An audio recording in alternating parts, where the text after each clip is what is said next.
Hello there, my very good friends. On today's wrestling news, a cult WWE favourite is shockingly coming out of retirement. Speedball Mike Bailey done with TNA. I'll tell you about a surprising name still signed to WWE. And WWE are thrilled with this top merch seller. I'm Andy. I'm Michael. And this is the news. Okay, let's talk about wrestling. That's what we do. It's wrestling news. That's the new jingle. That's the one. Someone put a beat behind that. John Harrison, where are you at? Yeah, what are you doing with that? Please don't spend your time doing that. That'd be a complete waste of your time, but I would appreciate it. The WrestleVotes Radio have been on, and they reckon that Wade Barrett is coming out of retirement. Boom! Yeah, this will be... Not to be confused with boom. Yeah, he's bringing the boom to you. So this is going to apparently be a match against Drew McIntyre. So there you go, there you go. This would be a short-term comeback rather than a full-time in-ring thing where he's suddenly a full-time wrestler again. But he is seemingly on the way back to WWE. Now, it's interesting because they had a lot of interactions, these two did, when Drew was feuding with CM Punk. Obviously, Wade has been a commentator for ages now. He was in the great WCPW, of course. He was he World of Sport? Did he do that too? He did a bit of that. I know he was because he was a GM in Defiant as well. He stuck around over here, did some nice things. Popular figure here at WhatCulture Towers. He is indeed. Big Stu, love that guy. I've never met him, but I'm just going to assume he's nice. Yeah. And, you know, he hasn't wrestled in a long ass time. I don't remember the exact circumstances of his retirement. I don't think he was, like, beset by crippling injuries, was he? No, his deal was one of those, and it's funny how different ways can go. He was in good health, and that was why he kind of decided to park it. He was young enough and fit enough and healthy enough to live a good life. Still have a good standard of living. Some films for a little bit, and I think he kind of just felt he'd got to the end of his road creatively with WWE, as a lot of people did in the mid-2010s, like 2016, I think, when he called it. And if you think that was the same year Cody did, like, some wrestlers just realised maybe when they were hitting against that ceiling and not going to break it. Went out on his own terms. Yeah, and came back on his own terms too. As a commentator, he's resisted the urge, I guess, to come back, and I think as a result, the interest in it has built. He was he was excellent alongside Drew in this Punk thing as well, as his ally who grew increasingly frustrated with him. We were talking about this morning over the desks, like his ability. You forget how big a guy Wade Barrett is. Drew McIntyre physically overwhelms most people, but when Wade was trying to get him to calm down and chill out, and then they were getting a bit testy with each other, he was right up there. He's about the same height, near enough. And there's a body under that suit. Like, you remember the shape he got himself into at the tail end of his WWE run, especially. You know, I don't know how much Wade Barrett would want to do, and it's typical that wrestlers get the bug back and then kind of want to stick around at it. But there's probably nobody better for this first big match back, is there? Yeah, no, absolutely. I mean, they've already built it, so you might as well execute if the guy wants to do it. Drew's in the form of his life, probably. Certainly, like, the form of his mainstream television life. I still maintain that his 5-minute classic with Oney Lorcan is yet to be outdone. But yeah, it's a fun one for sure, because it's a guy, like, I just never think about Wade Barrett coming back and wrestling again.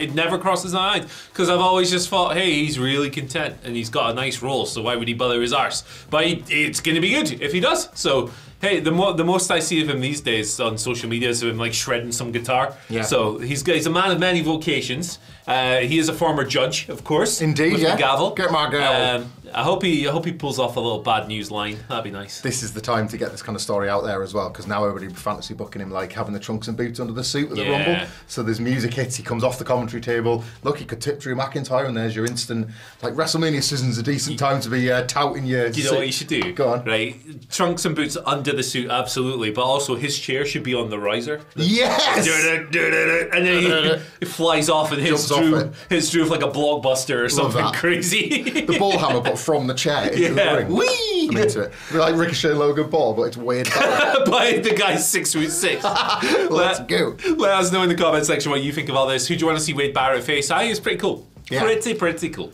Somebody else that could be making a surprise debut somewhere soon, though hopefully we're not spoiling by telling you, but this is what we do, we aggregate. Speedball Mike Bailey is done with TNA for now. Big Mike? No, wrong Big Mike. Wrong Big Mike. But certainly a Big Mike in terms of how he's kind of got his name back out there. There was all those years where he was frozen out of wrestling in America, but he's a huge name on the independent scene. We've had him here in WCPW and Defiant. He's made kind of TNA his home for the last few years as a regular on North American television. And I think with that, plus his indies, and like always known as the guy that wrestles 50 times over WrestleMania weekend, and it's always good, like the quality is always high. Well, he's done with TNA for now. Per Fight for Select, the word within TNA is that Speedball's deal expired on November 1st. Yeah, he's been there since 2021, but he has been saying his goodbyes backstage. They've filmed an angle, I think alongside Trent Seven might have been involved in it from their team that they'd had on screen. Speedball Mountain, I think they were as a tag team. Yep. Bringing those two worlds together. Trent Seven kicked his ass after that. God damn it. You can't trust Trent Seven, When will you ever learn to not trust Trent Seven? But that's a granular detail. Let's talk about Mike Bailey. Yeah, Mike Bailey. And further to that, Fight for Select report then added that Speedball Mike Bailey is, quote, expected to be all Elite Wrestling bound. Those close to Bailey claim that he's headed to the company. Other sources indicated, and TNA sources later confirmed, that they wouldn't have needed to write Bailey off TNA TV if he was headed to NXT. Yes, of course that makes sense. Like the business relationship between WWE and TNA is as such that if you were wanting to do something like what Jordan Grace is doing, where she's almost planting a flag in both camps, that if she moves, it's almost going to feel seamless. Yeah. Bailey could have done the same. He's never in any capacity featured as part of this crossover. I don't even think off the top of my head he's actually worked with WWE wrestlers on TNA. So there's been zero overlap. Yeah, I don't recall. So yeah, looks like it could be All Elite Wrestling. The next landing point for Speedball Mike Bailey. Again, that might be just speculation here, but that might be more in keeping with his style. His style. Well, I was going to say it is links to all the various independent companies he works with. In AEW, he'll probably be permitted to work far more of those. He could do the Scott D'Amore, Maple Leaf, this and is all it. that stuff. Rather than the, like what, that you probably get to keep Bloodsport in WWE, but there wouldn't necessarily be many. And he might miss that side of the world because he's been such a big part of it all this time. So yeah, potentially look out for Speedball Mike Bailey coming to AEW soon. Yes, interesting one, because last week, or was it earlier this week, there was a report stating that his deal was up late next year. So it's interesting. Obviously, like, new information has come to light. That's how it should work. Yeah. That's how it should work. When new information comes to light, you put it out there and you correct yourself and all that stuff. I can't even remember. It might not have been their original report. I'm just shooting rubbish all over the place.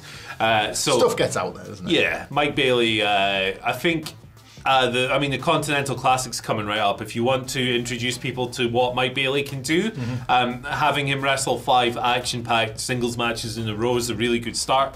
I would look at that as maybe a potential landing point, or maybe he wants to chill for a while and maybe come in later on. Who knows? I think he's very talented. I think, by all accounts, he's a lovely guy as well. Very, very nice person. Everyone I know who's met him has said that he's the nicest man alive. Yeah. So good for him. I'm glad he's getting a deal. Hopefully, it's like something that makes the most of who he is and what he does. He's great action for, like, if you've never seen Mike Bailey and you really like Will Ospreay, for example, I think you'd love him. I think he'd be a good fit, honestly, in NXT as well. Like, if AEW wasn't happening, I think he's a good fit for AEW, but like in NXT on those, they're not called TakeOver anymore, but on the pay-per-views, the PLEs, the supercards, with those real action-heavy matches that you're seeing from the likes of Joanne Evans these days, and he'd be a great fit on there. I'd love to see him in Obafemi. Oh God, yeah. But I'd also love to see him and basically everyone in AEW. So his story again, yeah. If you're unfamiliar with Mike Bailey, beyond just the matches, his story is absolutely amazing. Because if you go back and look, he's online. Him and his wife, Veda Scott. She's a commentator on various indies that he also works. Like, he's Canadian and he was unable to like the weirdest, like, strange visa admin error thing basically froze him out of wrestling in America during like that boom, that sort of late 2010s boom, and he was still able to keep himself super relevant, just getting pretty much everywhere else. That's why WCPW and Defiant were lucky to get him, like the UK, Japan, everywhere he could, he would. And by the time that whole deal was taken care of and lifted, like, America kind of couldn't wait to get him back. So it's kind of been there's like a good bit of resilience. It's nice to see that kind of he's finally knocking on the billionaires' doors. I like wrestlers finally getting these bags, getting their pay, paying their dues. That's the opposite. I don't know. He's done that. Yeah, now he gets the other. Yeah, he had to sit out like a flipping 5-year travel ban. He's more than paid. He's done his time, Mike Bailey has.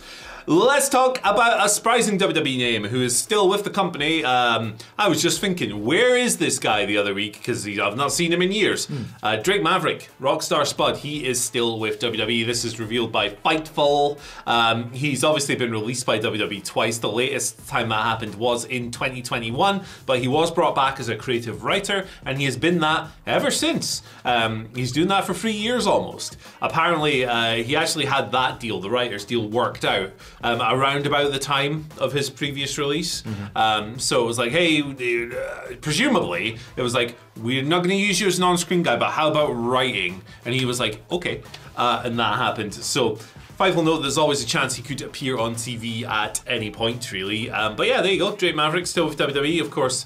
He was one of the sadder releases because he had the video he put out. It landed with a lot of people. You've all seen it in 2020. He was brought back quite quickly via. It was used as a storyline as well, wasn't it? Yeah, that was a bit bigging when not so good, that. When other people had lost their jobs and didn't really bounce back so immediately. I'd have preferred that WWE didn't do that. I'd have preferred they didn't cut people in a pandemic either, to be honest. But that's 4 years old at this point. So yeah, Drake Maverick still there, good. He's obviously a very creative guy, very enthusiastic guy, very charismatic guy. I think that he's had some fun moments in WWE. Certainly, like things like pissing himself on TV, could have done without that. But hey, look, it's not his fault. And as well, that is one of those sort of examples to me that shows how sometimes, I'm not necessarily encouraging or enabling this, but like people that are able to stick at it in wrestling for a long time, especially in multiple roles like Drake Maverick / Rockstar Spud has, it's all about jumping across those crocodiles' mouths and not falling in the lake, isn't it? So like, he's been told, piss your pants on camera, and then the gimmick doesn't work, so he pisses his pants on camera. Oddly, in the way wrestling works, that's going to have earned him all sorts of good favour backstage. Like, not just with a deranged era of Vince McMahon then, but then a lot of other colleagues that would have been like, now there's somebody that will do brazeness, that will like, you know, like do things the right way. Respect and brazeness. But what that does is that makes you friends in high places. It makes you sort of, all joking aside, respected amongst your peers, and it kind of presumably opens doors and cracks windows and all that sort of stuff, so then when releases come along or your services might no longer be required in one area, it's a big industry with a lot of different roles, and if you can prove yourself worthwhile or valuable, there's always that sort of extra way. You know, this is we were talking about Brit Res in the office this morning, but here is a guy, he's a Brit Res survivor. There's a guy that was like half the size of British guys, let alone actual American ones, let alone our American friends who were like actual proper jacked people. We've got tiny wrestlers over here, and he was the tiniest of the tiny, and we're talking about him X years into working in WWE of all places. Good. It's good for quite, him. Yeah, it's quite impressive he stuck at it. Speaking of tiniest of the tiny though, Murray, we need to talk about a tiny figure doing monster numbers. The big dog. At WWE Shop. It's the big dog. Taking a bite out of some of your favourite wrestlers' merch sales is Larry the dog. I think it's a dog. WWE per WrestleVote is absolutely thrilled with the news that Larry's merchandise numbers are out the ass. He's outdrawing several current WWE stars and legends. And those Larry fans out there, new items for Larry should be expected for WWE Shop when Punk returns to television. Look, I love my Punker merchandise and I love the Punker. And one of the things I love about the Punker is his ability to get his dog so over that it's now drawing more than half of the roster. Yeah. We are asking the wrong questions around WrestleMania season. Where is the Larry match graphic? And Pharaoh versus Larry, brother. Pharaoh versus Larry is like you can put it on night one and then have Cody and Punk on night two. Yeah. What does the final boss think about this? Look at you now, Larry. Like it's just. What would he call Larry? He called Pharaoh head. What's he calling Larry? That's a good point. Yeah, let us know what The Rock would call Larry in the comments. Keep it clean, please. Keep it clean. We've got automatic sensors on if it's not. So something tell me he would go for his looks. Yeah, I think he would. Yeah. He'd be really mean. The Punk is kind of amazing, isn't he? Yeah. Remember his dog's over, man. Do you remember the Collision comeback when he made the Larry t-shirt in the style of Roddy Piper, and it was just Larry's crazy, and then like he wears the shirts on TV. Punk's always been super savvy with his merch. He always gets he gets cool designs for one thing, but like he gets the stuff out there on TV. Yeah. He looks amazing in it because he's a piece. You go buy it and you think, I'll look like him too, and then you end up looking like this. Yeah. But that's how you sell shirts, got a isn't potato it? body like that. That's how you do it. He's got one shirt, Larry, at the moment that I could find on the UK shop. It was like, it's slobbering time. That's kind of brilliant. So it's good stuff. I love Larry the dog, man. Like, listen, we've all seen the little videos of him backstage in his little cart. He's a survivor, that kid. Yeah, he's seen some fights. Yeah. He has. He was there. He was at Brawl Out, brother. He has. That's true. Larry, he's the only innocent party in this whole thing. He wasn't him that bit someone. Not the first person thing in AEW to be carried by Kenny Omega, is he? I like the conspiracy theory that Larry warged into Ace Steel's body and bit Kenny Omega. Yeah. Well, Kenny Omega was picking him up and trying to help him. Let's get out of here. Get this dog out of here, the poor thing. Yeah, I love Larry the dog. I will never forget for all my years the day after Brawl Out, when Dave Meltzer was presenting Wrestling Observer Radio, and instead of leading with the brawl that broke an entire company, he led with Larry the dog running down to the ring. He was like... I thought you were going to mention that sort of every discussion spiral out of nowhere. This did not happen. But there was one point where I was like, so hang on, one of the Young Bucks super kicked Larry. Yeah. Is that there was 50 stories that day. Larry would waste those pubes. They ain't got nothing. Listen, Larry rules, man. Get a Larry shirt for Christmas. Get a Larry shirt for Christmas. Buy your mother one. Just have a nice... Larry shirts are for life, not just for Christmas. Yeah, exactly. We need to talk to Phil about monetizing Salty next. We absolutely do. Make some moolah, baby. Dog shirts. We can take dogs in here. It's our office. We own it. Why don't we do that? Let's do that. Let's get some. Hey, there's a wolf that lives next door in the pub. I went to an indie show. A wolf turned up. It's a shoot, man. Philadelphia was good. Did a big poop in the corner. I think I saw it. Then ran away. Let us know what you think of Larry the dog down below. And once you are ready, take a bite out of this video. It will lead you to good places. Time for walkies. I love Larry. Bye. Woof. Woof.